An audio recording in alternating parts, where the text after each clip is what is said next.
आज का सेशन बहुत ही इंपॉर्टेंट होने वाला है, क्योंकि जो भी हमने इलेक्ट्रिक डाइपोल के बारे में पढ़ा, इलेक्ट्रिक डाइपोल मूवमेंट के बारे में पढ़ा, इलेक्ट्रिक फील्ड और एक्सियल लाइन पर भी हमने कैलकुलेट करना सीखा। और आज का टॉपिक इसलिए इंपॉर्टेंट है क्योंकि हम उसके आगे का एक बहुत ही इंपॉर्टेंट टॉपिक जो कि है electric field at equatorial line, आज हम शुरू करेंगे। और मैं आपको सिखाऊंगी सबसे पहले कि हम इसका डायग्राम कैसे बनाएंगे। बहुत सारे बच्चों के लिए यही चैलेंज रहता है कि वो फिजिक्स को रटना चाहते हैं और रट करके वो सोचते हैं कि उनके मार्क्स बहुत अच्छे आ जाएंगे एग्जाम में, बट ऐसा होता नहीं है। क्योंकि आप कितनी चीजें रट सकते हो? क्या आप पूरी फिजिक्स रट सकते हो? बिल्कुल भी नहीं रट सकते ना पूरी फिजिक्स। तो उसके लिए आपको जरूरी है अपने कॉन्सेप्ट्स पे वर्क करना, एक अच्छे स्टूडेंट की तरह अपने हर डाउट्स को क्लियर करना। तो हेलो बच्चों, this is Deepali Pandey and you are watching me on your favourite channel Abhyas Institute. मैं आपको पढ़ा रही हूँ क्लास 12 फिजिक्स का पहला chapter electric charges and fields. मैंने ये ध्यान रखा है कि जो भी बच्चे मुझसे पढ़ाई कर रहे हैं, वो चाहे एवरेज हैं, चाहे वीक है, चाहे टॉपर हैं, उनका हर एक टॉपिक बहुत अच्छे से क्लियर होना चाहिए। कोई भी डाउट्स नहीं रहने चाहिए मेरे स्टूडेंट्स के साथ। तो मैं आज आपको क्या टॉपिक पढ़ाऊंगी? I will tell you how to calculate electric field at the equatorial point of an electric dipole. जैसा कि मैं आपको एक बार फिर से बताऊं, इलेक्ट्रिक डाइपोल क्या होता है? It is an arrangement of two equal and opposite charges which are kept at very small distance. तो मतलब अगर हम दो इक्वल और अपोजिट चार्जेस को एक दूसरे से बहुत कम डिस्टेंस जो कि 2a है, इस पर अगर हम उन्हें रख दें तो इस अरेंजमेंट को हम इलेक्ट्रिक डाइपोल कहते हैं। और डाइपोल की इसी एक्सिस पर, मतलब आगे जाकर के इसी लाइन पर अगर हम किसी पॉइंट पे इलेक्ट्रिक फील्ड कैलकुलेट करें तो उसको हम electric field eight N axial line बोलेंगे कैलकुलेट करना। और आज हम सीखेंगे इक्वेटोरियल लाइन पे। ना हो सकता है ये आप लोगों के लिए एक नया शब्द हो, इक्वेटोरियल। तो देखो मैं आपको बताती हूँ इक्वेटोरियल में क्या होगा कि जैसे ये हमारा एक इलेक्ट्रिक डाइपोल है, फॉर एग्जाम्पल ए बी एक इलेक्ट्रिक डाइपोल है और इसका मिड पॉइंट में मैंने माना O है, O is the mid point of A B. तो क्योंकि ये मिड पॉइंट है तो इसीलिए ये वाली जो डिस्टेंस होगी ये डिवाइड हो जाएगी, ये ए और ए में डिवाइड हो जाएगी। एग्री करते हो? अब मुझे क्या करना होगा कि O से मुझे एक यहाँ पर कोई पॉइंट P लेना होगा। कहाँ पर? परपेंडिकुलरली, जहां पर मुझे इलेक्ट्रिक फील्ड फाइंड करना है। और ये जो पॉइंट P है ये परपेंडिकुलर है और मिड पॉइंट से परपेंडिकुलर है, और इसी को हम बोलेंगे इक्वेटोरियल पॉइंट। समझ में आया? मतलब आप डाइपोल ले रहे हो, डाइपोल का मिड पॉइंट ले रहे हो और मिड पॉइंट से एक पॉइंट P ड्रॉ कर रहे हो कुछ डिस्टेंस पर। वो डिस्टेंस हम ले रहे हैं, सपोज कर रहे हैं कि ये डिस्टेंस हमारी R है, ठीक है? ये डिस्टेंस हमारी R है, ये हमारा जो है O और P, ये हमारी R है, और ये जो है परपेंडिकुलर है। परपेंडिकुलर का मतलब क्या है कि ये हमारा कितना एंगल बना रहा है? ये हमारा यहाँ से 90 का एंगल बना रहा है। इतना क्लियर हुआ? अब देखो इस डायग्राम को अच्छे से समझो, क्योंकि हमें पॉइंट P पर इलेक्ट्रिक फील्ड निकालना है due to this dipole, and this dipole is a combination of two charges. समझ में आया? ये डाइपोल एक अरेंजमेंट है, एक कॉम्बिनेशन है दो चार्जेस का। तो अब यहाँ से अगर मुझे इस पर इलेक्ट्रिक फील्ड निकालना है तो मुझे ये डिस्टेंस पता होनी चाहिए, और मुझे यहाँ से इस पॉइंट पर इलेक्ट्रिक फील्ड निकालना है तो मुझे ये डिस्टेंस भी पता होनी चाहिए, क्योंकि मुझे पता है कि electric field at a point can be calculated by which formula? E equal to k q over r square. ये फॉर्मूला हमने बहुत ही शुरुआत में पढ़ लिया था। अब इस फॉर्मूले को लगाने के लिए हमें ये वाली डिस्टेंस पता होनी चाहिए और ये वाली डिस्टेंस भी पता होनी चाहिए, क्योंकि चार्ज तो हमें पता है, बट चार्ज माइनस क्यू से पॉइंट P की डिस्टेंस, चार्ज प्लस क्यू से पॉइंट P की डिस्टेंस हमें पता होनी चाहिए। और दूसरी चीज क्या है? डायरेक्शन, क्योंकि इसके कारण जो इलेक्ट्रिक फील्ड आएगा पॉइंट P पर, इसके कारण जो इलेक्ट्रिक फील्ड आएगा पॉइंट P पे, हमें दोनों को ऐड करके ही इलेक्ट्रिक फील्ड निकालना होगा, जैसे कि सुपरपोजिशन प्रिंसिपल में बताया था। तो क्या करना है, डायरेक्शन देख लेते हैं। ये माइनस क्यू जो चार्ज है पॉइंट P पर, क्योंकि चार्ज माइनस है तो इसके कारण इलेक्ट्रिक फील्ड की डायरेक्शन इधर होगी, E माइनस क्यू बोल दिया उसको। और ये प्लस क्यू है तो प्लस क्यू के कारण इलेक्ट्रिक फील्ड किधर होगा? अवे होगा। तो हमने इसको क्या बोल दिया? E plus Q. ठीक है, डायग्राम थोड़ा सा आपको देखना होगा, ठीक है? मैं इसको थोड़ा सा ऐसे कर देती हूँ, ये प्लस क्यू हमारा अवे हो गया, ठीक है। क्या किया, प्लस क्यू के कारण इलेक्ट्रिक फील्ड अवे हो गया, माइनस क्यू के तरफ हो गया इलेक्ट्रिक फील्ड। अब दूसरी चीज, ये फॉर्मूला लगाना है तो आर पता होनी चाहिए। आर का मतलब है ये वाली डिस्टेंस से, आर का मतलब अभी इससे नहीं है, आर का मतलब इससे है। अब एक चीज और देखो आप लोग, अगर मैं ये प्लस क्यू मेरा कुछ ऐसे जा रहा है और माइनस क्यू मेरा कुछ ऐसे आ रहा है, तो अब प्रॉब्लम क्या आ रही है कि मैं इनको कंबाइन कैसे करूं, प्लस क्यू को और माइनस क्यू को कंबाइन कैसे करूं। तो कंबाइन करने के लिए हम थोड़ा सा मैथ लगाएंगे, हम एक लाइन ड्रॉ करेंगे कुछ इस तरीके से। अगर हम सपोज कर दें कि एंगल थीटा है तो ये एंगल भी क्या होगा, थीटा, ठीक है। क्यों होगा, क्योंकि ये वाली साइड और ये वाली साइड हमारी होगी बराबर, क्योंकि ये हमारा मिड पॉइंट से लाइन जा रही है। तो ये जो हमारे दो ट्राइंगल बन रहे हैं, ठीक है, ये दोनों राइट एंगल ट्राइंगल है, ये वाली साइड कॉमन है, ये वाली साइड जो है दोनों में इक्वल है, ठीक है। तो तीसरी साइड भी क्या होगी, इनकी बराबर होगी। अगर आप ऐसे कैलकुलेट करना चाहो तो देखो, ये हमारी a है, ये हमारी r है, पाइथागोरस थ्योरम लगाओगे, सिंपल सा, ये r square plus a square under root में, और ये वाली साइड भी r square plus a square under root में। पाइथागोरस थ्योरम लगाना सीख लो तो ये वाली डिस्टेंस को अपने आप समझ जाओगे कि ये वाली डिस्टेंस कैसे आई। आई होप आपको समझ में आई, तो मैं आगे बढ़ रही हूँ। अब देखो, प्लस क्यू से हमने एक लाइन ऐसे ये ड्रॉ की, ये जो लाइन है, ये लाइन इस लाइन के पैरेलल है। अगर ये एंगल थीटा है तो ये वाला एंगल भी क्या होगा, ये भी थीटा होगा। क्यों होगा, कौन सा एंगल है, ये कौन सा एंगल है, आप लोग सोच लो। जब दो पैरेलल लाइन जो होती है उनको एक ट्रांसवर्सल लाइन इंटरसेक्ट करती है, ठीक है, तो ये वाले जो दो एंगल होते हैं ये क्या होते हैं, बराबर होते हैं, ठीक है। तो ये वाला एंगल थीटा और ये वाला एंगल थीटा। अब ये वाला एंगल और ये वाला एंगल, ये दोनों भी क्या होंगे, बराबर होंगे, ठीक है। अगेन कौन सा एंगल बन रहा है, ये वाला एंगल, ठीक है, और ये वाला एंगल, एक ही लाइन के दोनों साइड बने हुए एंगल्स भी क्या होते हैं, बराबर होते हैं, ठीक है। तो अब देखो क्या होगा, आप लोगों ने पढ़ा हुआ है कि अगर ये प्लस क्यू है और ये इसका हॉरिजॉन्टल कंपोनेंट है, और अगर इसका ये वर्टिकल कंपोनेंट है, तो ये क्या होगा, ये होगा ई प्लस क्यू साइन थीटा, और ये क्या होगा, ई प्लस क्यू कॉस थीटा, ठीक है। हॉरिजॉन्टल कंपोनेंट जो थीटा की डायरेक्शन में वो होता है वो हमेशा कॉस होता है। अब ये ई माइनस क्यू नीचे आ रहा है तो ये क्या होगा, ये इसका horizontal component E minus Q cos theta, और जो इसका वर्टिकल कंपोनेंट होगा वो डाउनवर्ड होगा, और वो क्या होगा, ई माइनस क्यू साइन थीटा। समझे।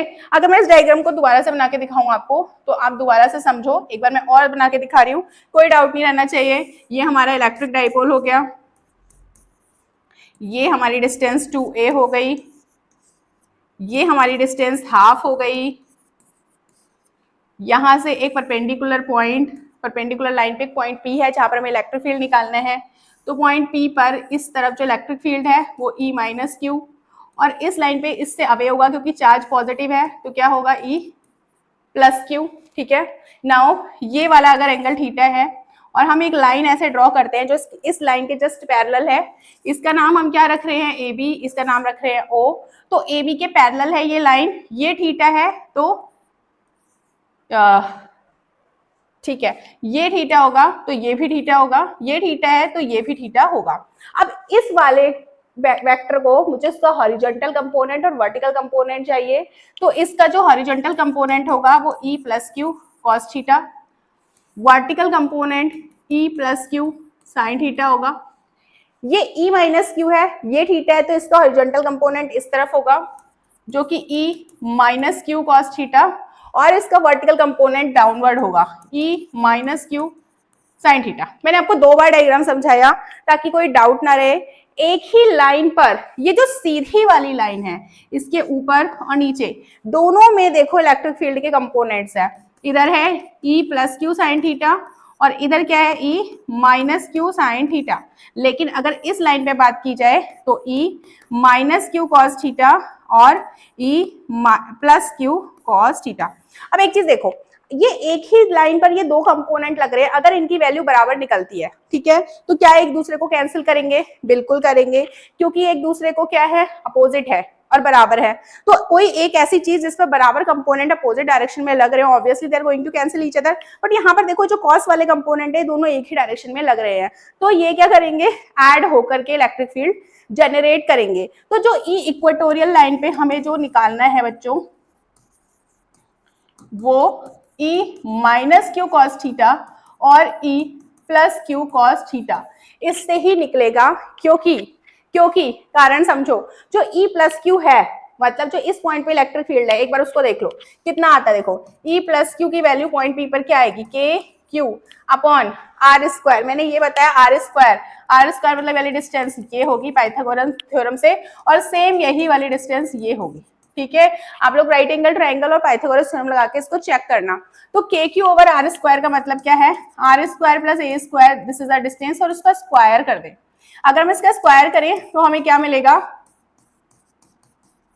ये हमें मिल गया। ठीक है, और सेम डिस्टेंस हमको E माइनस क्यू भी मिलेगी, के क्यू ओवर, चेक कर लो, बिल्कुल डाउट नहीं रहना चाहिए, बिल्कुल अच्छे से चेक करो, सेम डिस्टेंस आपको यहां भी मिलेगी। ठीक है, इसका कोई मीनिंग नहीं है, यहाँ पर इस चीज का कोई मीनिंग नहीं है। ठीक है, देखो मिल गया ना। अब अगर मैं साइन थीटा और कॉस थीटा निकालू तो वो भी देख लो। देखो अगर मैं साइन थीटा निकालू तो sine theta is perpendicular over hypotenuse. अगर ये मेरा थीटा है तो थीटा के सामने वाली साइड परपेंडिकुलर और ये हाइपोटेन्यूज। ठीक है, तो परपेंडिकुलर हमने कितना माना था, हमने माना था r, तो r अपॉन अंडर रूट में r square plus a square, this is the sine theta. और कॉस थीटा क्या होता है, बेस ओवर हाइपोटेन्यूज। तो बेस ओवर हाइपोटेन्यूज मतलब ए अपॉन अंडर रूट में r square plus a square. अब तुम मुझे बताओ एक बात, E plus q sine theta, E minus q sine theta की वैल्यू बराबर होगी या नहीं होगी, सोच के बताओ, होगी या नहीं होगी, होगी, बराबर होगी। ठीक है, तो ये एक दूसरे को क्या कर देंगे, ये एक दूसरे को कैंसिल कर देंगे, यानी कि ई प्लस क्यू साइन थीटा और E minus q sine theta एक दूसरे के बराबर होंगे और उनका रिजल्टेंट क्या होगा, जीरो। मतलब उनका कोई भी रोल नहीं है इलेक्ट्रिक फील्ड को इक्वेटोरियल पॉइंट पे लाइन में जनरेट करने के लिए। तो कौन पार्टिसिपेट करेगा, सिर्फ कॉस वाला कंपोनेंट ही पार्टिसिपेट करेगा, क्योंकि उन दोनों की डायरेक्शन क्या है, सेम है। तो अब हमने ये वाली जो इक्वेशन बनाई थी, ये वाली इक्वेशन, इसमें हम दोनों वैल्यूज को पुट करेंगे। ई इक्वेटोरियल की वैल्यू हमको मिलेगी E minus q k q upon r square plus a square की पावर कोई नहीं है। ठीक है, cos theta plus k q upon same value है r square plus a square cos theta. अब बताओ तुमने मैथमेटिक्स में क्या पढ़ा है, a plus a two a, x plus x two x. तो सेम वे यहाँ पर ये दोनों सेम वैल्यू, तो क्या मैं 2k क्यू लगा दूं, ऑब्वियसली मैम लगा दो। देखो बहुत सिंपल है, कुछ नहीं करना है, सिर्फ लॉजिक को पकड़ना है। देखो सिर्फ लॉजिक पकड़ते चल रहे हैं, r square plus a square, cos theta की वैल्यू यहां से रख दो, ए अपॉन अंडर रूट में r square plus a square, बस खाली इसको सॉल्व कर दो। इसको कैसे सॉल्व करोगे, देखो इसकी पावर 1 है और ये अंडर रूट है ना, तो देखो अंडर रूट का मतलब क्या है, अंडर रूट का मतलब है कि इसकी पावर क्या है, 1/2। अब कोई 1 है और कोई 1/2 है और मल्टीप्लाई में पावर क्या हो जाती है, ऐड हो जाती है। तो 1 + 1/2 क्या हो गया, 3/2। ऐड करके देख लेना। तो यानी कि मैं इसको लिख सकती हूँ 2kqa अपॉन में r square plus a square की पावर 3/2। तो ये मेरा इलेक्ट्रिक फील्ड हो गया इक्वेटोरियल लाइन पे। थोड़ा सा इसको और सजाते हैं, क्या सजाते हैं कि यहाँ पर हमने क्या सीखा है, 2qa क्या है, ये P है, P है ये, P बराबर क्या होता है 2qa। तो भाई इसकी जगह पे P रख दो, तो क्या मिला, kp over r square plus a square की power 3/2। So this is the electric field at equatorial point. ठीक है, आपको इतना समझ में आया होगा। तो अब आपको फॉर्मूला क्या मिल गया, ई इक्वेटोरियल का आपको फॉर्मूला मिल गया, kp over r square plus a square की पावर 3/2।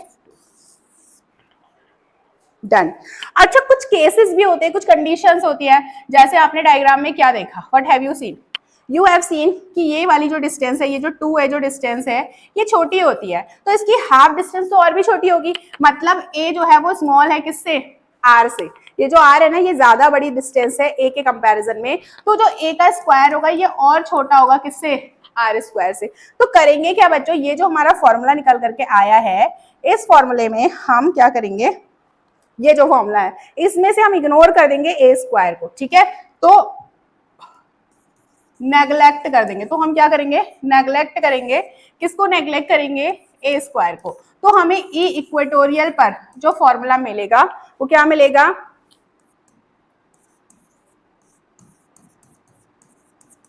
ये देखना, ये फॉर्मूला मिलेगा। तो ई इक्वेटोरियल का जो फॉर्मूला होगा वो क्या होगा, ये कुछ स्पेशल केसेस में वैलिड होगा, आप न्यूमेरिकल पढ़ोगे और आपको वाकई में लगेगा ये बहुत ज्यादा डिफरेंस आ रहा है, बहुत छोटा डिफरेंस आ रहा है, तो उस केस में आप क्या करो, नेग्लेक्ट कर देना ए स्क्वायर को और आपकी कैलकुलेशन इजी हो जाएगी, ठीक है। अब देखो ये हमें फॉर्मूला मिल गया ई इक्वेटोरियल का, और ई एक्सियल का फॉर्मूला क्या मिला था, कुछ याद आया? देखो एक चीज और ध्यान रखोगे, ई एक्सियल का फॉर्मूला जो मैंने लास्ट वाले में पढ़ाया था वो था 2kp, ठीक है। एक बार देखना, नहीं देखा है तो लास्ट वीडियो को देखो, उसमें समझ में आएगा। तो ई एक्सियल और अगर ई इक्वेटोरियल में कंपेयर की जाए तो क्या देखने को मिलेगा, देखो 2:1, यानी कि ई एक्सियल पे जो इलेक्ट्रिक फील्ड होगा वो ई इक्वेटोरियल की कंपैरिजन में डबल होगा, दुगना होगा, ठीक है। तो कहीं पर भी आपको ई एक्सियल है और इक्वेटोरियल निकालना है तो आप इस तरीके का रिलेशन यूज करके आप इसको कैलकुलेट कर सकते हो, ठीक है। तो मैंने बहुत कोशिश की आप लोगों को ई इक्वेटोरियल वाला डेरिवेशन समझाने के लिए, और बच्चों ये बहुत इंपॉर्टेंट है, इसको इग्नोर मत करना। आप क्लास 12th में हो, अभी अभी आए हो, कंफ्यूज हो कैसे पढ़ाई करूं, क्या करूं, तो मेरे चैनल को फटाफट से फॉलो कर लो। मैं आपको हर एक टॉपिक बहुत ही अच्छे से माइन्यूटली विद कैलकुलेशंस करके दिखाऊंगी, न्यूमेरिकल्स भी कराऊंगी हर एक टॉपिक पर, ठीक है। बट ऑनेस्टली आपको मुझे अपना टीचर बनाना है एंड आपको बने रहना है मेरे चैनल पर, कमेंट भी करते रहना है और अपना प्यार मुझे देते रहना है। तो मिलते हैं अगली वीडियो में, तब तक के लिए बाय बाय।